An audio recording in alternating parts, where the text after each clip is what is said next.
Welcome to the I Want to Be Happy podcast. I would love to introduce you to our host, Vikki and Nate of the Mindset Team, who will guide you on the path to discovering your emotional intelligence and celebrate your accomplishments.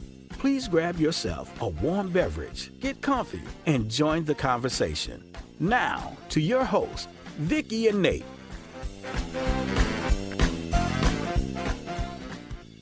Good morning. Hi, Vikki. Hi, Nate. How are you doing today? I'm doing fantastic. How are you? Good. I'm great. All right. I'm excited because today we get to talk to Liz. Our very first guest, Liz, you are our inaugural guest. Yes. And she is going to tell us all about herself. Hi, Liz. How are you doing? Hi, I'm really good, thank you. Good to hear. So tell us a little bit about yourself. Do you know, this question I always go, what do I say? Because the first thing that I think of is that I'm a mum of 4 children. 3 of them are grown up and left home. They're all girls. And I've got a 13-year-old son who still lives here. I think he'd like to move out right now. 13. I did. 13. I wanted to. Yeah. He's got an older mum. So, yeah, I'm not cool and trendy anymore. Young moms aren't cool and trendy. I'm going to put that out there. I'm also a granny to 6 grandchildren now. Big gap between my husband's children and then Toby, and our children kind of ages slot in to each other. So they alternate between my children have a birthday and then one of his children has a birthday. And I own my own business. Really? Yes. What business do you own? I own a fabric and haberdashery shop in our little market town in Lancaster, England. What's it called? It's called the Buttonhole. Oh, cool. And I've been in business now nearly 11 years. Congratulations. There are a few cooler words in the world than haberdashery. I just, as an American, wanted to say that. 11 years. That's a great accomplishment. Wow. A woman in business. How long have you been married? Me and Ed have now been married for 19 years. Wow. Yeah, okay. Wow. That's another great accomplishment. It is. Yeah. It's the longest relationship I've ever had, apart from with siblings and parents, obviously. But yeah, the longest relationship I've ever had. We're recording this on our 15th anniversary. Yes, and so it's kind of a big thing for us. So. Yeah, today is our anniversary. Thought 15 was pretty big. But happy anniversary. Thank you. So how did you get started in business? Why did you get started? I'd trained to be a person-centered counselor, and that's what I wanted to do. And I got a job doing it in another town just further up the road, about 10 miles away. And Toby was little. And unfortunately, I got my job and then was made redundant 6 months later. So then I ummed and ahed about what I wanted to do. I had Toby. I didn't want to go and work full time somewhere. And the Buttonhole came up for sale. So my daughter came home and said, Mum, the Buttonhole's up for sale. And I'm like, pardon me, it's what? Decided whether we could buy it. So yes, we did. My parents lent us some money because I couldn't get a loan for the full amount. You had to have a deposit and I didn't have one of them. So my parents helped me out. So then I bought it. I've sewn since I was 11, and I'd sewn when the girls were all little, and then when Bex was leaving high school, I made her prom dress. Wow. And that reignited the fire of why haven't I been doing this in between? Because it soothes my soul. It's something that really enhances my being. Are you somebody that had a room full of way too much fabric before all of this? Yeah. And now I have even more way too much fabric at home and way too much yarn and just about everything. Okay. But you have so many fewer kids living at home, you've got more space for these things. I do. I have my own craft room at last. It was like, please go away. I want a craft room. Okay, so on the podcast, If I Want to Be Happiness, the secret is to get rid of all your kids and put together your own craft room full of your stuff. That's it. Okay, it's been a great episode. I think we've accomplished a lot today. I see. So tell us, why did you start sewing at 11? My mum had always sewn. We grew up with her either making us things or adapting things. And she had this beautiful. It weighed a ton. To get that from the floor in its lovely box up onto the table was like, you'd done a workout before you'd done anything else. So she taught me the basics at home. And then I had started high school and I took sewing for the first year of being at high school. And most people, the first thing at school was make something to sleep in. So most people did like a nightshirt, just a back and a front with bat wing sleeves, and that was that. No, I chose a night dress with ruffles and straps and the tie, and yeah. How cool. Yes. Obviously you passed the course. Yes, I did. Yeah. I remember having to take sewing in school, and I didn't have a clue what I was doing, obviously. But it was so funny because I went and I bought material, and it was the first time I had bought material, and they say a yard, and I'm thinking, oh yeah, that's not big enough. So I got 7 yards. No. Okay. And it was just this huge amount. So I came back and I had so much. I made myself a dress. I made myself a skirt. I made my sister a matching skirt. I made my brother-in-law a matching vest and a tie. I made my niece a dress. And then I made my nephew a vest. And it was like we all matched. But boy, it was, oh, I'm so tired of this fabric. Yeah. So it was quite funny. Everybody was always laughing at me. But I don't sew. I can hardly sew a button on. So congratulations on that. I think that's great. First time I went to school was for apparel design, and I had that same 1930 electric singer that was the workout to put up on the table. And I relate. I get it. Yeah. Obviously, you're still in business, and you've gotten through the recession, and you've gotten through the pandemic. So congratulations on both of those. Thank you. Yes, I still stand and go, okay, so we've weathered recessions and we've got through a pandemic, and the world still seems a little scared, especially in the UK. COVID cases have started rising again, and you kind of get the sense that people are still uneasy. But I go and I open every day and people are still sewing and still loving sewing.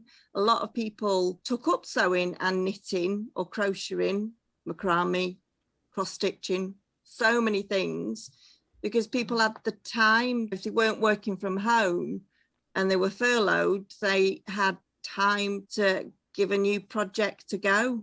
So yeah, it's opened up a world to people who maybe wouldn't have even tried it before. So that's good. Wow, that's brilliant. Great. And you get to be part of that. You get to see people learn how to craft and make things for the first time. Yes, and I love it when they come in and they're wearing my fabric and they go, look what I made out of what I bought. And I'm like, I love that. Oh. That is awesome. So now tell us a little bit more about you. How are your relationships? They are better now than they've ever been in my life. Yeah. But before we get to that, actually, so if they've been better, you are aware of a difference. What were they like before, to give people an idea of maybe where you're coming from? I would say that I was incredibly uptight. I'd forgotten how to have fun. I think I took everything so seriously. I could go and have fun. I found it incredibly hard to relax and just sit and just be. I thought that people hung out with me because they felt sorry for me and not necessarily because they wanted to.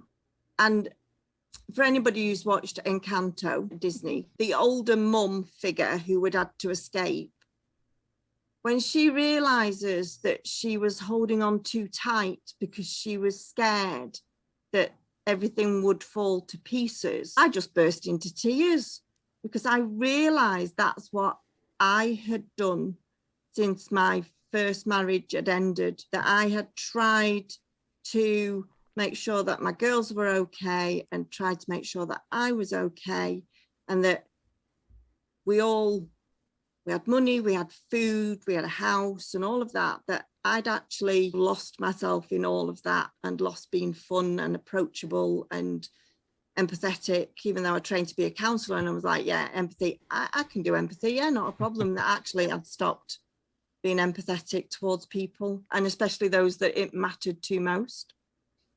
Mhm. Wow. That is a heavy observation and put so succinctly. Yeah. Is that the That kind was of thing great. that just came to in one big wallop, or is it the kind of thing you'd been thinking about for a while? I think the realization did come as a bit of a, oh, that's what I did. But I think by doing the mindset work, I have realized through the sessions that I've gone, oh, yeah, that doesn't really work very well for me. Kind of need to leave that there now. You need to, pack your bags, off you go. You don't live here anymore. Wow. It's amazing to hear your story, because I see you on our Sunday socials and every once in a while our paths cross, but I don't know you and your story, and all I see is the fun version where you sit there and you're laughing with us and you're talking and having these lighthearted conversations and whatnot.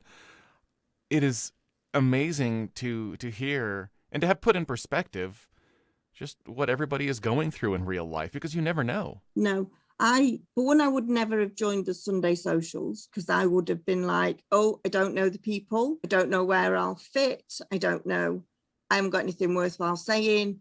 So there's no point me being on there. I'll not do that. And I used to find it, I used to say to people, no, I don't really do surface, which I still guess I don't do surface relationships. I tend to get to know people quite deeply and allow them to see me quite deeply now.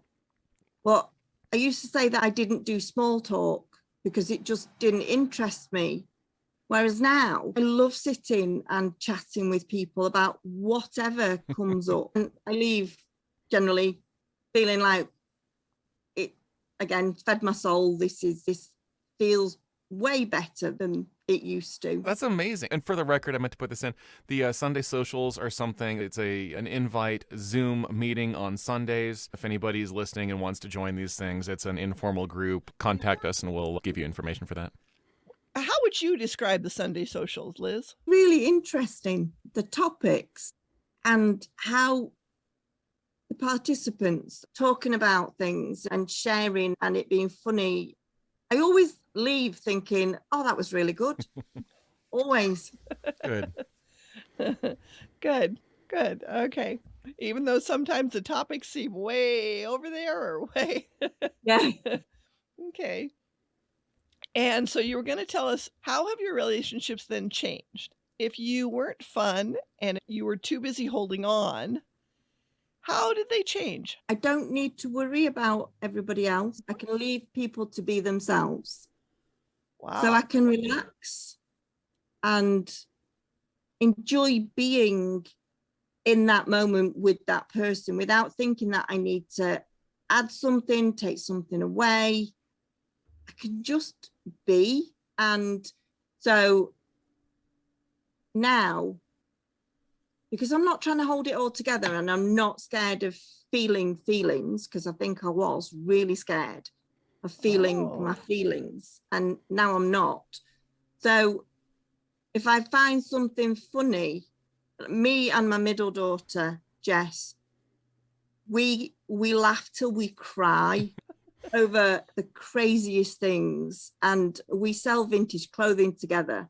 So we go and we regularly sit in a field surrounded by lots of other people sitting in fields selling their stuff and drinking coffee and watching sheep do a race. It was quite amazing.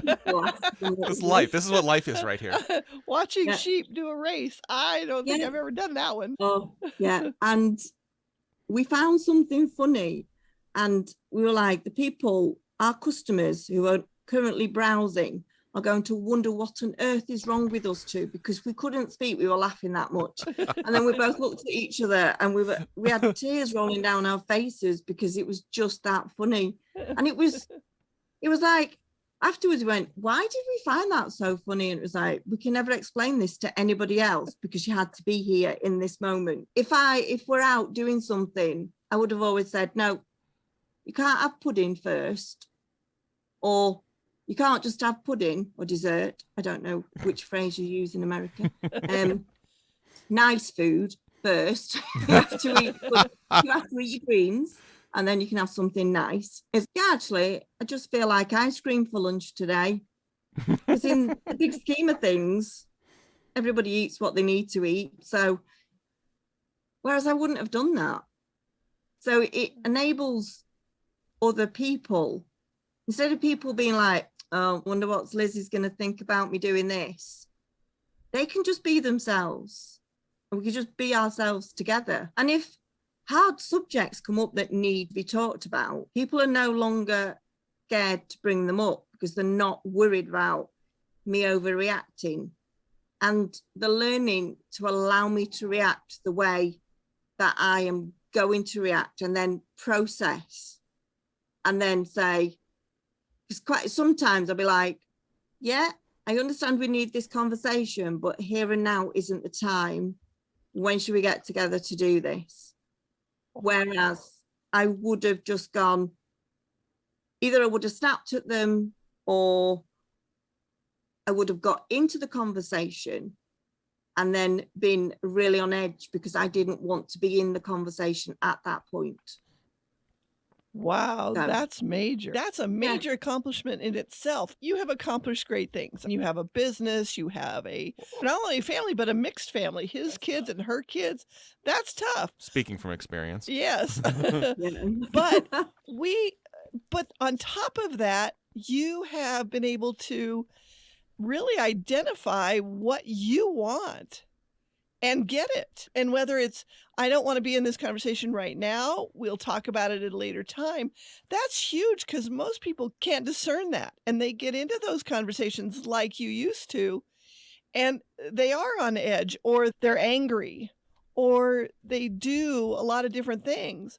But for you, in order for you to be able to say, wait a minute, I don't want to talk about this right now. We will talk about it, but this isn't the time for me. I think that's amazing. That is, to me, that's just gobsmacked me. Okay, it's brought tears to my eyes, because it's, wow, that's really a place to grow from. And I think that's great. So congratulations on that one. I think that's, like I said, I have tears in my eyes, because I think that's so great. From the time I first met you, I will tell you that I personally can see a change. Okay, I can see a change in your whole physical being, in your whole demeanor and everything. When I first met you, you were a little duller. You weren't quite as bright. You seemed like you had a covering over you, like a shroud. Okay, and you were just going through life. But now to see you on the Sunday socials and to see you on different calls, it's amazing, because you're a lot lighter. You seem a lot brighter, a lot happier, and a lot more fun. Your eyes are bright and engaging and inviting. And I think that's awesome. So congratulations on that. I feel like I've frowned for most of my adult life, and now I stopped frowning. And I used to feel like I did live under a black cloud, that I didn't want to be seen. It was like, I'll just sit over here. I'm not important. I don't feel like I'm more important than anybody, but I now feel that I do have a place in my own life. I think I just felt like I'm just here to bring my children up. I'm just here to run them around. I'm just here to be got at. I'm just here. There's not very many days when I wake up and go, really, no, I'm not doing today. And if I start that way, generally I go for coffee in my favorite coffee shop, where I know all the staff really well. In fact, the owner is my best friend. Wonderful. And we're best friends because I opened the Buttonhole and she opened her coffee shop, and I went in there for coffee regularly, and we started talking, and we're now best friends, and we support each other in our businesses, and we champion each other, and we've been through so much together. And so I just go, I need coffee first. I'm going to go for coffee. And sometimes I'm 15 minutes late opening the shop because I needed a bigger coffee. Owners can do that. Yeah. You've earned it. So I have to ask, can I use your phrase, because I think it's brilliant, in the future? You said, "A place in my own life." That really resonated because a lot of people, I don't think, have a place in their own life. No, and I think it's huge how many people will resonate with the way you described. You are there for your kids. You're there to provide this, that, and the other, and all of the service about things, because we grew up learning that we have to try really hard. Kids are the most challenging thing in the entire world, the most rewarding too, but the most challenging. And it's really easy to get wrapped up in doing the best for all of these other people and losing sight of yourself. And ultimately, you've got to take care of yourself to be a better caregiver for others, but we don't teach that in the world. No, and you can't give what you've not got. Right. So I was trying to give to other people, and I was basically, if I take it as my time and my effort was in a bank, I overdrew myself completely, and I didn't put back in to make sure that I was okay, made sure everybody else was fine. We did at one point in my first marriage, we had no food in, basically. I had enough food to feed my children, and so I didn't eat. And I think I took that level of provision for everybody else to the nth degree. And I was brought up in a Christian church, and you taught, well, if somebody asks for your coat, give them something else as well, and you go twice as far than somebody asks. And I get that, but if I'm not okay, then my kids can't be okay. And then I was also, what am I teaching them? Why am I teaching them that just let everybody just have everything and just leave yourself like a wet rag? It's no. And I had to get over the thought that doing something for me was selfish, because selfish is always used in such a bad way. And actually, sometimes being selfish isn't selfish at all, because you are reloading, you relaxing, you recuperate. To me, that I missed that. And then now I've learned that sometimes if I've had a really busy day in the shop, I will come home and I'll go, I need half an hour, just need half an hour on my own. Been dealing with people all day, really love you, be there in a bit, need half an hour. And I'll just lie and play Facebook games for half an hour. You sound very wise. There's a lot of life experience has gone into these words of wisdom that you're sharing with us now. But I can hear in all of this that there are stories behind every one of these things you're saying. And these were hard-earned victories and bits of knowledge that now it's not just a conceptual bumper sticker, be kind to yourself. It's a thing that you have learned the hard way, explored, and are putting into practice. And now it's just this simple thing, and you can go around and enjoy your day. And after your hard day of your own business, you can then transition to actually enjoy your family rather than just providing and getting through it. This is huge. I don't think anybody's ever called me wise before. Maybe they've never heard you offer so many nuggets in one setting. Maybe they were too distracted buying fabric. So you mentioned that you were in a religious community. Okay. Can you tell us a little bit about that? Oh, yeah. And do you still go to church regularly? I don't know. Okay. I felt very let down. My husband has a enduring severe mental health issue, and I asked for help whilst he was going through a really bad episode, and they didn't help. And I felt really let down. And from everything that I'd learned about how if somebody asks for your coat, you give them double, that I was just told no. And I felt so alone and so disappointed.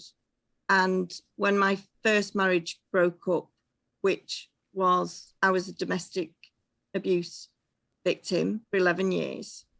And my church told me that God wouldn't love me if I got divorced. And I believed that for about 6 months.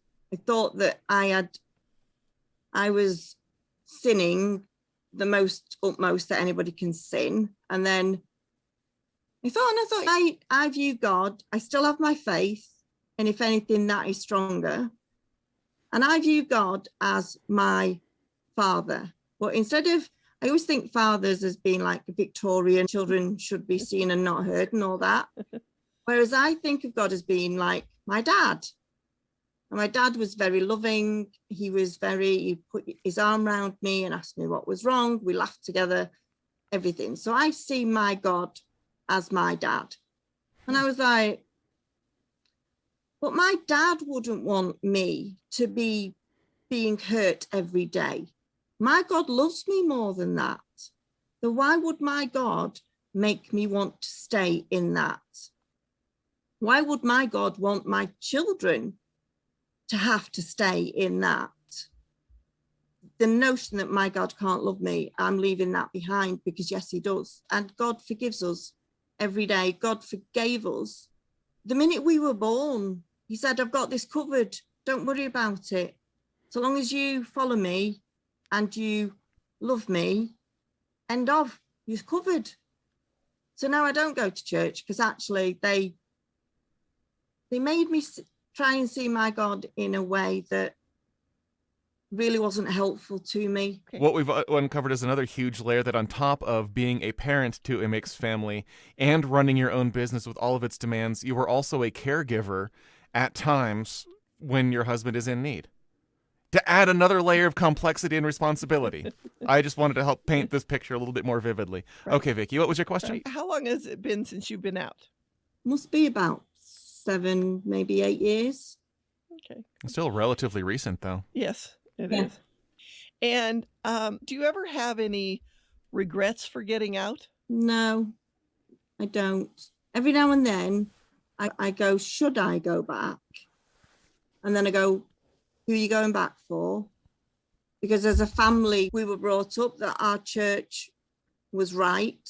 We're the only ones who understand the Bible properly, which I think it's seen as two people can watch a film and both of you come away thinking it was saying different things. I don't see how we could say, yep, absolutely, we've got this. We know what God was trying to say. We're the ones. And then it is a, why would I be going back? And it used to take up the whole of Sunday. I could sit on a beach and feel closer to God than I did in the room where everybody else was. There's a saying that I see fairly regularly in Colorado, which is, I would rather be in the mountains thinking about God than in church thinking about the mountains. Yes. I like that. Isn't that great? And Yeah. part of the reason I asked you about this is because, number one, I want to thank you for sharing your view of God. And I will tell you that our views of God are very similar. Okay. Yes, I see him as my father or my mother, depending on the day. There's some days where I think, oh, yeah, it's my mom because she's going to help me cook. And if you've got this Yeah. omnipotent being that is Right. everywhere and in indivisible and in all things, limiting to one specific gender seems a little bit Yeah. traditional. Right. But still, I do, like I said, my view of God is very similar to yours. And therefore, if my father or my mother would not want to see me hurt. And I Mhm. totally agree with that. And I think that it's interesting because, unfortunately, I think that sometimes I think to myself, I will go back. I'll go back for a visit. Or Because you did grow up originally I a did. Catholic, and you I went to was- Catholic school through high school. all through high school. Okay. And we went to church every single day except Saturday, and that was the only day we didn't go. But and the thing is that every once in a while I'll go back and visit my family in New Mexico or wherever we are. And they're still very Catholic. And so we will, like, we're going to have a family reunion and they're going to have a mass. And it's okay. Again, like you, I'd rather be sitting outside in the sunshine than I would be sitting in that church. I But remember one of my sometimes- favorite is we went to the Sand Dunes Yeah. National Park in Colorado. and the wind was going, the weather was perfect. We'd walked out who knows how far, because it's easy to lose track of how far you've really gone because there's no landmarks. And we sat down on the big side of a dune, and you just sat there, and I lost you for a while, and you were just there, face up to the sun, eyes closed, and taking it all in, feeling the breeze from 500 miles away just blowing across you. And it was a really neat thing to experience with you.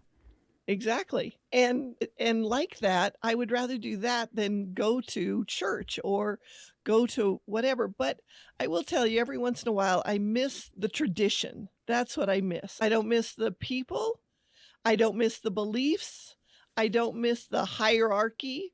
I don't miss any of that. Okay. But I just miss the tradition. And some of them I don't even know anymore.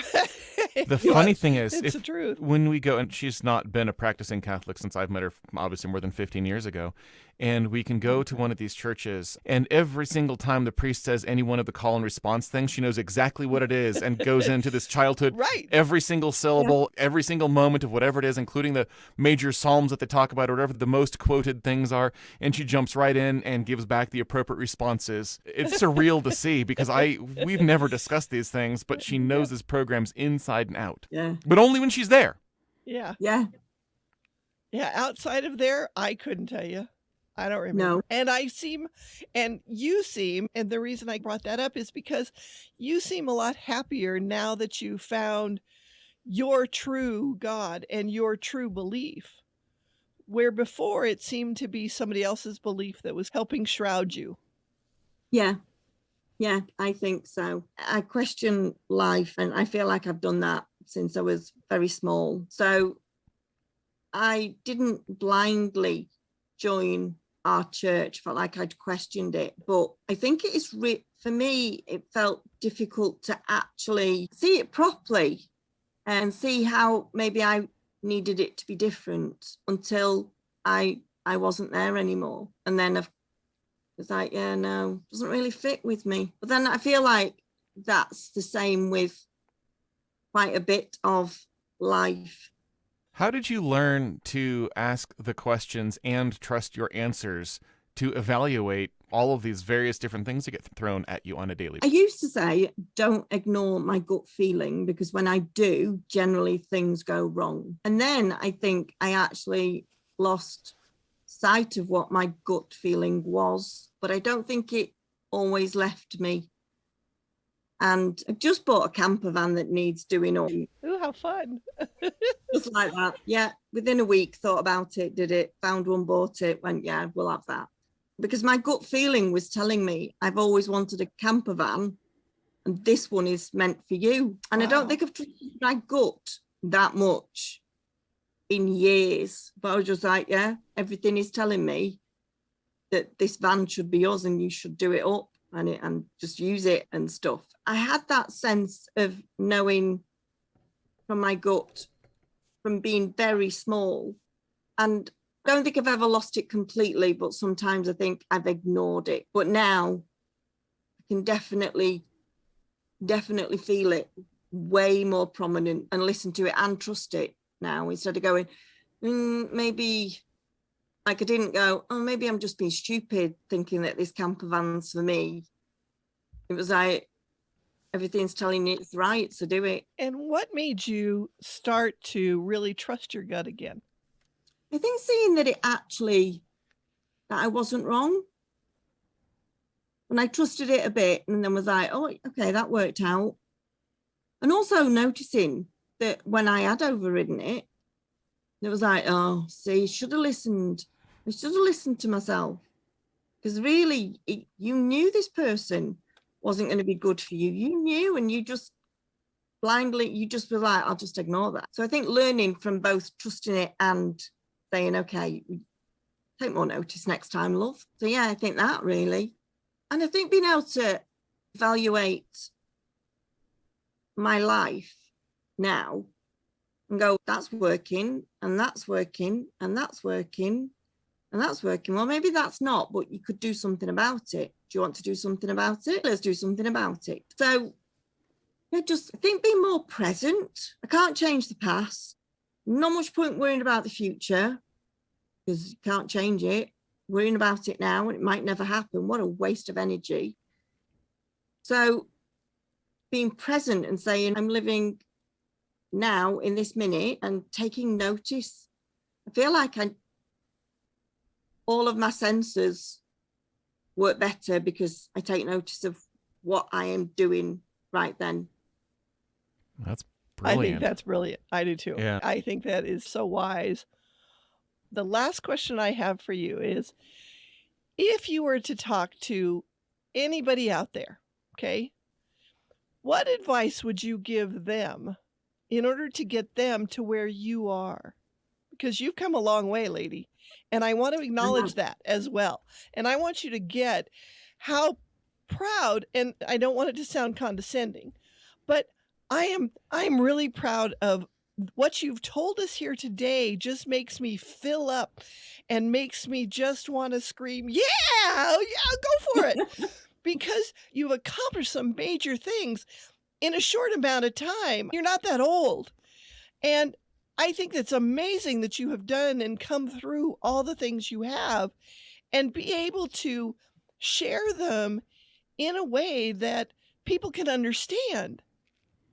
For anybody listening, there's a lot of your story that we glossed over that were the lows and the hard times and the sad times and the times where it didn't seem like it was ever going to end, and all of those changes and having so little to give and contribute. And through time, you are now here where you are.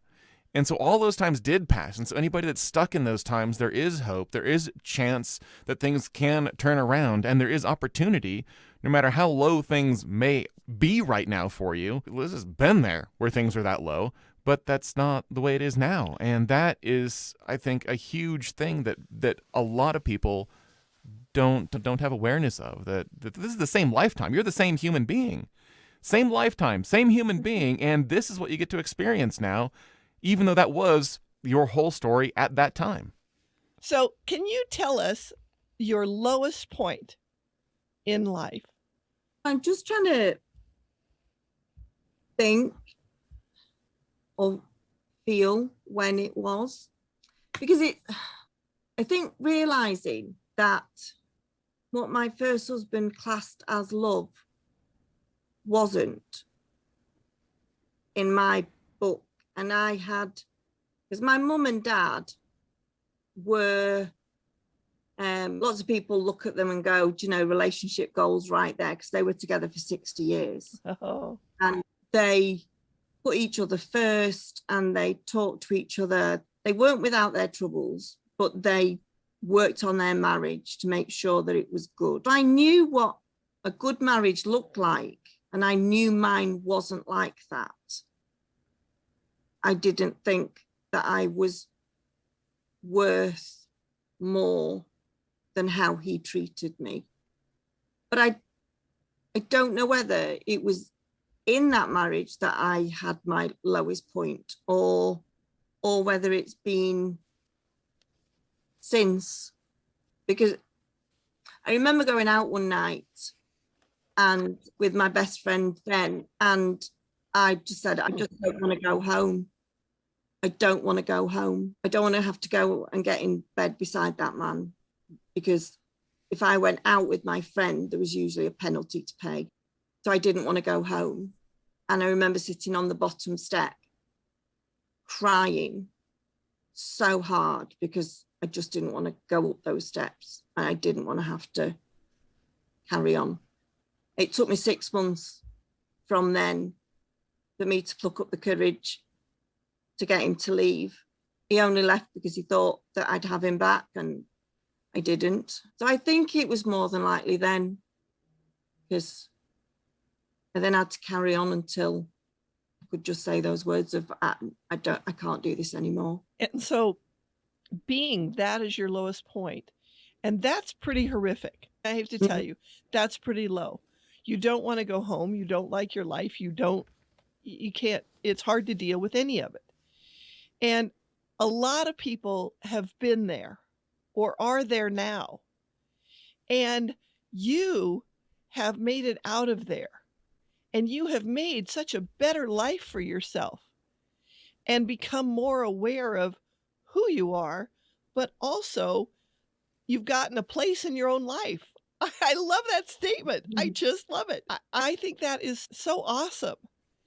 And so I guess that brings me to my last question for you, and that is, what advice would you give somebody who is in that spot or possibly going to be in that spot soon? Keep getting up, whether that's every day when the sun rises, you get up, you get dressed. During the pandemic, I didn't stay in loungewear all day. I was like, I'm not doing that.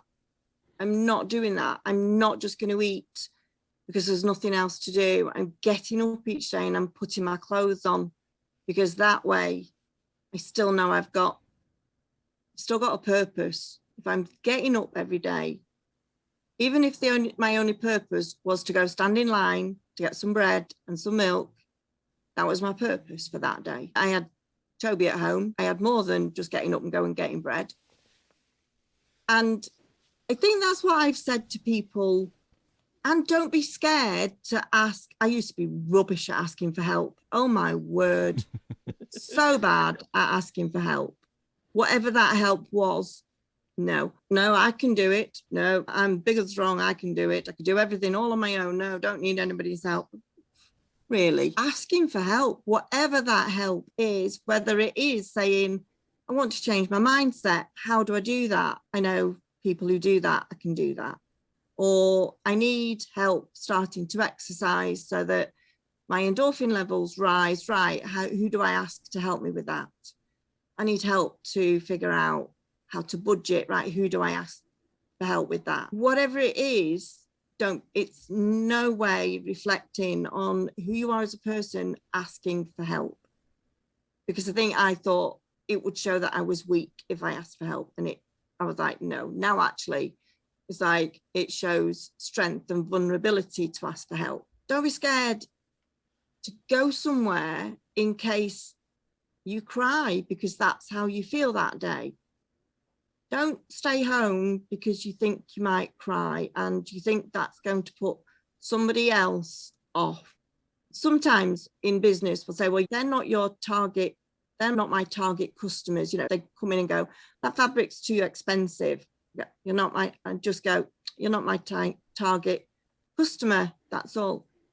If I found that my friends, and my circle of friends now is completely different to my circle of friends I ever had, and we all are attracted to each other because of the way we see life.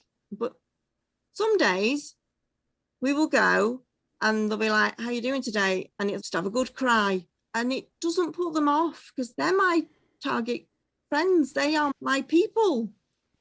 They are my village. They are my supporters. And I do the same for them. So don't be scared of being vulnerable. It can seem really scary to say, I'm just going to be me. But I found that being me has attracted the right people, and my happiness now is not based on everything going right. It is based on the fact that I get up each day and go, let's see what today brings. And sometimes I'll jump about just to change my energy. We had a thing, Taylor Swift's Shake It Off. And if we had a customer that was really awkward, we'd stick it on, we'd find it, we'd put it on dead loud, and we would jump about in the back room. We would change our energy. It's still an amazing song to do it to. There are so many little things that I think then makes it into a big thing, but each little thing can be done every day and at any minute. It's not a big, for me, it's not one big thing. It's lots of little things that, a bit like a snowball, starts very small, and then with each little bit that it picks up, it becomes big. Mm-hmm. Wow. I think that's excellent What advice. a wonderful way to spend this last little bit of time. Yes. I have thoroughly enjoyed this, Liz. This has been wonderful. Me too. Thank you, Liz, for everything, for sharing everything you shared with us and for your advice. I think it's been brilliant. I think we're going to reach people, and I think we're onto something good here together. And Yeah, I will tell you right now, I would love to have you on again later down the line, but I would love to have you on again. I'd love to come back. It's been amazing. Such a good hour. It has Well, been. thank you so very much. I look Thank you, forward Liz. to our next meeting. Thank you very much. Thank you, See Liz. you soon. Appreciate it. Thank you. All right.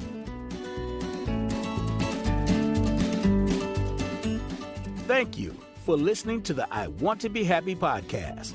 We can't wait for the next time. But until then, please feel free to reach out to Vikki and Nate to keep the conversation going.